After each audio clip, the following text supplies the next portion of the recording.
fazer um som pra te enaltecer, pra te agradecer. Mas desculpa, é que tá foda por aqui. E tudo ficou foda depois que cê teve que partir, nega. Infelizmente cê partiu cedo. Deixamos sonhos prematuros serem abortados. Os sangues correm em nossas mãos. E é melhor cê não se enaltecer, cê não se engrandecer. Eu nem devia ter ido atrás de você. A resposta tava bem explícita, cê sabe.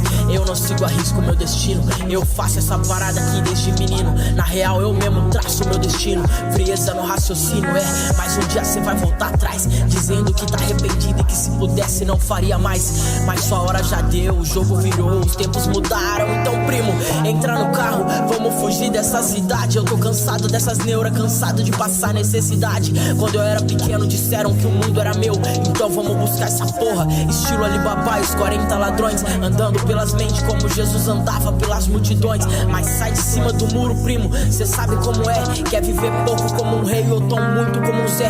A vida bateu e eu permaneci de pé. Flertei com ela e a cortejei como uma linda mulher, saindo com a vida de dia e de noite, flertando com a morte. Eu sou um desgraçado de sorte.